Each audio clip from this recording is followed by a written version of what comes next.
at all, you probably know that I love stuffed animals. I love them so much. I don't know what it is. It's just looking at their cute little faces brings me so much joy.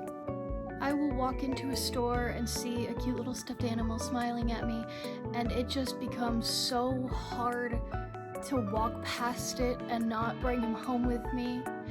And it's gotten to the point where I have way too many now. Everyone in my family comments on it every time I bring a new one home. I'm well aware. So I have decided tonight that I'm going to look through each and every single one of them and decide whether or not to donate them.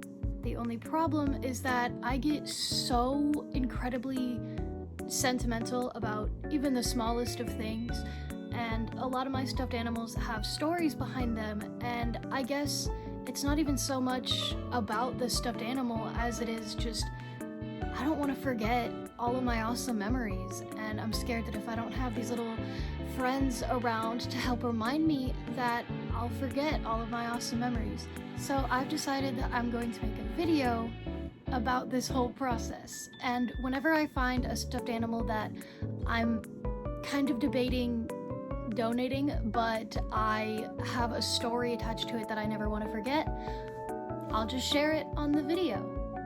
First and foremost, I believe I was 16, it was Valentine's Day, and I had kind of fallen asleep early. I was taking a little bit of a nap, and I woke up eventually and I came downstairs. My mom had gotten home from work, and my sister was holding this little stuffed dinosaur. It was a green triceratops, and I was like, oh, that's so cute, why didn't I get one? And my mom said, you did. I came upstairs and you were like half asleep, and I handed it to you and you smiled really big and you squeezed it tight in your arms, and I was like, I did? I ran upstairs and I looked in my little bunk bed. I had missed that somehow. Waking up, I had missed that this guy was in there. And I don't know, I've just always held on to that memory. I think that it's so sweet. But I do think it is time to finally say goodbye to this guy. This adorable, lovely, wonderful, beautiful little bunny that I love so much, I got him, I can't remember what surgery. It was either after I got my wisdom teeth out or after I got the little lump taken out of my hand. I don't remember. Surgeries freak me out a little bit, and one of the things that my mom always does to kind of help me feel better is she will give me a stuffed animal after a little surgery. And after one of them, since it was an awful recovery and I was so painfully sore, I think it was probably the wisdom teeth surgery, she let me get two big ones. She let me get this guy and this bunny. It was around Easter time, so like bunnies were everywhere, which, no complaints, that's one of my favorite animals in the whole wide world. So I got these two. This one I named her Popcorn because she was supposed to smell like strawberries, but for some reason it just smelled like popcorn. She doesn't really smell anymore, but that's why her name is Popcorn. This guy, I never even gave him a name. I'm such a bad friend. I'm evil, no one talked to me, I'm despicable. And as much as I love him, I have been a bad friend. So I think it's only fair that he finds a better friend.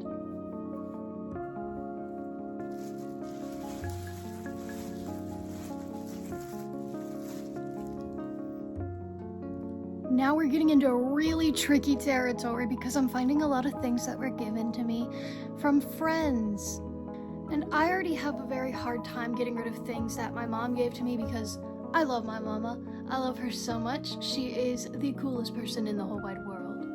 But I don't know, I guess with friends, it's because friends aren't around you all the time. Friends aren't the ones who raise and care for you from a young age. There's maybe some expectance growing up that your parents will maybe get you some toys, but there is no expectance from a friend to give you a toy.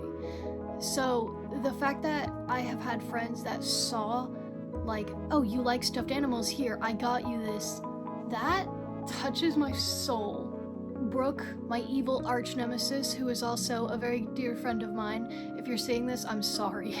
but if you saw how many stuffed animals I have, you would understand. I love this owl. He is so cute. He is so stinking adorable.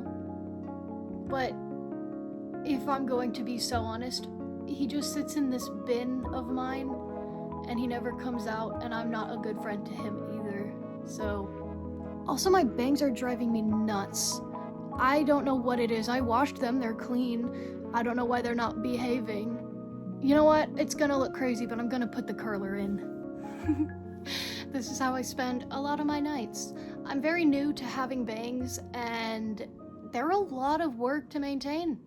Never would have thought. Because the last time I had bangs, I was like 18. I'm 22 now, for reference. And whenever they were annoying me, I would just tie them back in a little ponytail, and it looked insane. But I don't know, I've since then decided, no, I'm gonna actually try to like maintain my bangs properly. It's not easy. Oh my god. There's not really any stories behind this one. I've just had this little puppet since I was a very little kid, and he's cute, but I don't really have a whole lot of uses for puppets anymore. Another old Valentine's Day gift from my mom. This is Plum.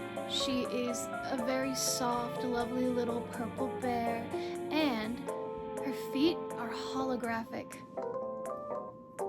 That is so cool. She's awesome, and I love her.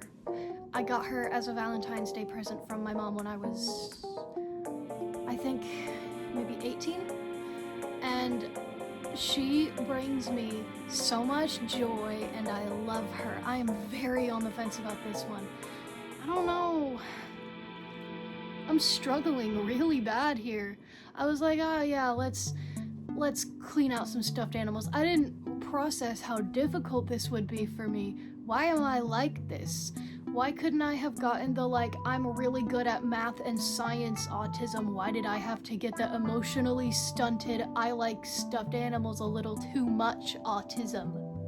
It's not fair. I lost the genetic lottery, and I lost hard. Alright, this one has a bit of a gross backstory, but I'm gonna share it anyway. So, there was one point where I was driving, and I saw a little stuffed animal on the road, and I was like, I kind of want to go pick it up, but I can't. And then I was like, it kind of dawned on me like, wait, why can't I? I'm a big kid now. I'm a grown up. I can decide whether this car stops or goes. So I pulled off in this little spot. It was a decent spot to park. I didn't just stop in the middle of the road, I swear. And I got out of my car, and I walked a little bit to pick him up, and I realized this is not just a stuffed animal. This is a dog toy. And it was absolutely wrecked. It had a big old hole in the butt, and it had been rained on, and it was gross. But I was like, I came this far, I might as well save him. So I brought him back inside, and before I did anything, I sewed up the hole with a scrap of fabric that I had lying around, and then I washed him thoroughly. And now here he is. I saved his life. Not to brag. So I don't know who's going to want to take this lovely little fellow in, but I'm sure someone will. If they knew about his awesome backstory, I'm sure they'd be begging to take him in. This is a memory. I don't even remember. If anybody who remembers this better, please tell me about it in the comments. But I just remember this was like a character from a show that I watched as a kid. And there was like a lady who had a red shirt, I think. I don't know. I saw this and I was just like, I know this guy. I've seen him, and so I brought him home. But I don't need him anymore. I collect Beanie Babies. I love Beanie Babies, and I kind of have a bad habit of just hoarding them. So I'm also gonna cut through my Beanie Baby collection. None of them have tags. I don't collect for any sort of monetary thing. I collect simply because I love them and I think they're wonderful. So, I got matching sun and moon stuffies and I love them a lot. Moon is in that bin over there. You can't see it, it's off camera. I only really like Sun. I'm sorry, I'm lame. He's just fun, he's happy, he's cute. And I do love Moon as well, just not nearly as much. Not enough that I feel that I need him around. That's so mean, but you know. Mom, if you're watching the next two, I'm sorry. I got bullied really, really bad throughout high school, like horrifically bad. And my mom knew how bad it affected me, and she felt awful about the fact that there was really nothing that she could do. And one day she came home with this guy, and she told me about how Dumbo got bullied too, but he ended up being happy. I don't know, I've never seen Dumbo, I'm gonna be so honest. And that meant so much to me. It just felt so nice to know that at least somebody saw, somebody cared. But I don't think I need to have a stuffed animal to remind me that my mama loves me, because I'm very aware of that. She is very, very sweet, and she's constantly doing things that remind me that she cares about me anyways. The next one. So whenever me and my family went to go see the Nutcracker Ballet, I was like, oh my god, that was beautiful. It was such a beautiful performance. I was absolutely dumbfounded. I was starstruck. It was awesome. And my favorite character was the Rat King. I don't know why. Something about his little character. I was just like, yeah. I loved every time he came onto the screen. It was the character design, the way the costume looked, the way the actor portrayed him. He was just fun. And on our way out, I saw this guy. It's the Rat King. He is awesome. But admittedly, this guy just sits on my shelf and does nothing. I love him, but I don't think I need a stuffed animal to remind me of how awesome that performance was. I don't think I'm ever gonna forget that. The effects were amazing. The dancing, amazing. The sound, amazing. It was beautiful. I'm also never gonna forget it because the drive was incredibly stressful. So hard. Oh my god. And I wasn't even driving, but I could feel it. I could feel the tension. Probably also because my stepdad was complaining about it because he was driving. So I remember that. Guys, oh my god, I'm so lazy. The bag is already full and I'm already giving up because I've also been putting ones in the bag that I just didn't really have any stories with and I didn't feel any reason to record. Oh my god, look at my bangs. That's crazy. They don't even stay in the curler. This sucks. So I thought I would end this off by sharing the backstories of some stuffed animals that I am never, ever, ever going to get rid of ever in my life. When I was maybe 5 or 6, maybe 4, I don't know, I've had him for a long time. When I was really little, my mom got me this hippo. And I very uncreatively named him Mr. Hippo. Give me some credit, I was a child, like a little baby. I was an infant. So I got Mr. Hippo, and I absolutely adored him from the start. He is so cute, he's wonderful, he's delightful. Just look at this guy, oh my god, he's perfect. And then one day I was at a friend's birthday party, and one of her presents that she got was a little pink hippo, about the same size as him. And I remember I was so jealous. I was like, oh, man, that could be his wife. You know, that would be so perfect. And I told my mom all about how jealous I was. I was raging about it. I was like, I need a little pink hippo. And she got me, dude, be so for real. She got me the exact same one. So now I have Mr. and Mrs. Hippo. And the reason that he has, I don't know if, there it is. The reason that he has lipstick stains on him is because I used to put on lipstick and I would make her kiss him, and then I would put kissy marks because I wanted to make it look like she was kissing up on him because they're in love. Aww. It was cute. And they never washed out. I tried so hard. The next stuffed animal has the most sentimental attachment out of any stuffed animal that I've ever had. I got her when I was 2 years old. Her name is Sister Kitty. I got her and I named her Sister Kitty because it was before my sister was born and I wanted a sister so bad. By the way, whenever I did get my sister, oh my god, greatest thing ever. My sister rocks. She is awesome. She is so cool. And I love talking to her and I love hanging out with her. She's awesome. She's better than your sister, I bet. Not to brag, my sister's just better. She's just built different. Sorry, guys. Anyways, I brought Sister Kitty absolutely everywhere with me. Everywhere. And there was one instance where my childhood dog, Snoopy, the beagle, ate off her ear. And she was torn, and I was so sad. I cried and I cried and I cried and I cried until my mom finally sewed her back together. And now look at her, pristine condition. When I was maybe 16, I sewed 2 different Build-A-Bear hearts into her chest because I could not decide on the red satin one or the plaid one that they had. I'm sorry, they're both cute. I never can decide every time I go. It's so hard. They're both so cute. Normally I go with the plain red one just because it's very classic.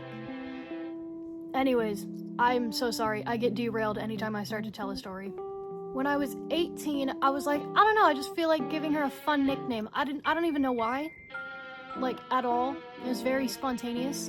And I was like, Tack is like cat backwards, but if I spell it with a K, it'll be like Invader Tack from Invader Zim. So her nickname became Tack, and it stuck. It caught on for me in my head, and that is her nickname to this day, which is why it is on her collar. I would show you the other side, but it is my phone number, and I don't want to dox myself. That would suck. Ever since I was a kid, I have been bringing her absolutely everywhere with me. I adore her. I love bringing her places so much. I just find it very, very fun. I even started a little scrapbook of all of our adventures, which I try very hard to keep pretty updated. Plus, I don't know, I love scrapbooking, so it's not that hard for me to keep it updated. I could scrapbook for literal hours, and I have, and I will continue to do so. A lot. When I'm supposed to be doing other things, most likely. It's a problem. Maybe that's my problem that I'll tackle next, but probably not. Don't count on it. I've decided it would be really fun to show some memories from Tack's little scrapbook. This is the first inside cover, and there will be a little sticker covering this when I edit it, and that's because there's my information, like my address and my phone number and my email, and I don't particularly feel like sharing those things on my YouTube channel. I know I've had her since I was 2, but I just cannot seem to find any pictures to actually prove that. This is the oldest picture that I have where you can actually see, that I have her with me. It's very cute. I cherish that picture. I wrote that forever ago. This is an old scrapbook. I've been keeping up with it for a long time. That was really funny and iconic whenever it was first written, I swear. I really love this quote a lot. In a world where everyone seems larger and louder than yourself, it is very comforting to have a small, quiet companion. It's very clear that I love that quote because I have also put it on the back. There's a bit of an introduction entry, just explaining how I got her, the backstory, and there's this cute little picture of me when I was 2. There was this point where we had a tornado warning, and nothing ever happened in the slightest, but it still freaked me out. I was like 12. So I huddled up in the little downstairs bathroom, and I brought her with me. Because if the world's gonna end, I'm taking her with me for emotional support. It'll be like Castaway. It'll be like Wilson. She's my volleyball. We did also both get emo at the same time. It was pretty epic. Pretty awesome. Not to brag. This was when I graduated high school. She was with me the whole time. This was when we went to Florida in 2023. And there's the TikTok thing because I didn't actually get a hold of pictures, so I took a screenshot from the TikTok that I made. And I remember the whole time I was like, man, I wish I got a better shot. So I did the next time we went. Trust. Halloween 2023. Very, very, very fun. Thanksgiving 2023. I have a lot of little outfits for her. It's very fun. Christmas 2023. Again, I love all of her little outfits. It's just so fun. Also, side note, when I was little, when I was like first getting bullied and it freaked me out, I would pretend in my mind that I was like talking telepathically to Sister Kitty, and I would use that as a little emotional support. And to this day, sometimes my internal monologue is still addressed to her, and I'll like imagine her response. We talk regularly, and it's totally not just me imagining it, it's totally real. Oh, Easter, her little Easter dress. I had her sitting in the Easter basket. And then when we made grilled cheese sandwiches on the little fire. Oh, that was so cute. This was 2024, I think. It was during the summer. We went to my aunt's pool, and she thought it was really silly that I brought Tack into the pool with me, but yeah, she was chilling. It was awesome. Another side note, I go back and forth with whether I call Tack he, she, or they in this, and it's just because I don't have any specific identity that I have slapped onto Sister Kitty. She is just Sister Kitty. You can call her whatever you want. She is. I don't know. Ah, see? I told you. The better shot that I got the next time we went to Florida. Look at that. That is a beautiful picture. It is so cute. That is awesome. I love this picture. I did also bring her into the beach with me, like into the ocean. We had little boogie boards, and one of them, the strap had broken off, so I tied it around her so that she would not get lost. And then she got too wet, and she had to be put in a little plastic bag on the ride home. And then this was us on the boardwalk. This was whenever we dove into alcohol-induced psychosis. That was not fun. Yeah. So glad I recovered from that, by the way. So thankful. Colorado trip. It was so fun.